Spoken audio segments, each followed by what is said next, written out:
মিরসরাই ফেনীর সীমান্তবর্তী গ্রামের পর গ্রাম তলিয়ে আছে পানিতে।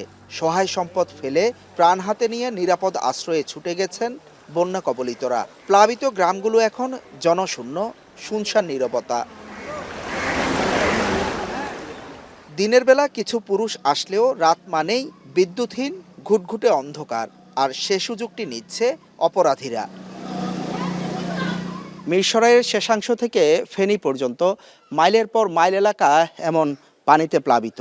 একতলা থেকে দোতলা সমান পানি।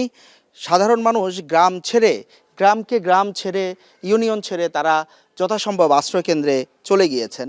প্রত্যেকটি বাড়ি এরকম একতলা দ্বিতলা সব বাড়িতে আসলে এভাবে তালা ঝুলছে। বাড়িতে কেউ নেই, কিন্তু সহায় সম্পদ যতটুকু আছে সেটি রেখে গেছেন বাড়িতে।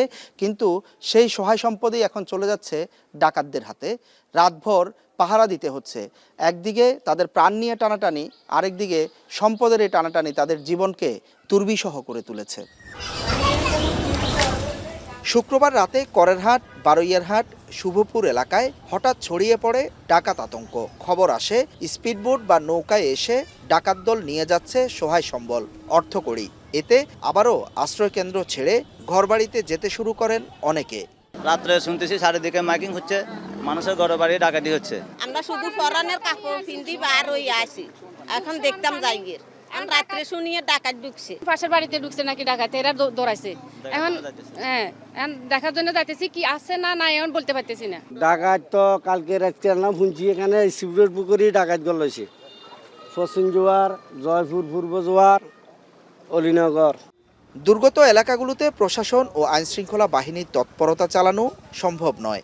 মসজিদের মাইকে মাইকে এলাকায় সচেতন করা হয় মানুষদের। অনেকেই রাতে দল বেঁধে পাহারায় নামেন জানমাল রক্ষায়। কিছু কিছু আপনার ইঙ্গিত দিছিল, তো আমরা সবাই সজাগ ছিলাম। তার মাধ্যমে এটা থেকে আমাদেরকে ডাকাত আর প্রবেশ করার কোনো সুযোগ পায়নি। এখানে এলাকার মধ্যে 3-4 ফ্যামিলি সম্ভবত ছিল, ওদের জন্য একটু রিস্কি ছিল ব্যাপারটা।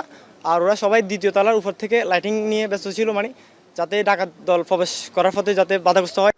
বানভাসী মানুষের এমন অসহায়ত্ব পুঁজি করে কে বা কারা চুরি ডাকাতি করছে তা এখনো স্পষ্ট নয়। তাই বিষয়টি গুজবের মতো ছড়াচ্ছে কিনা তা খতিয়ে দেখার দাবি ভুক্তভোগীদের। হোসাইন জিয়াদ, এখন, চট্টগ্রাম।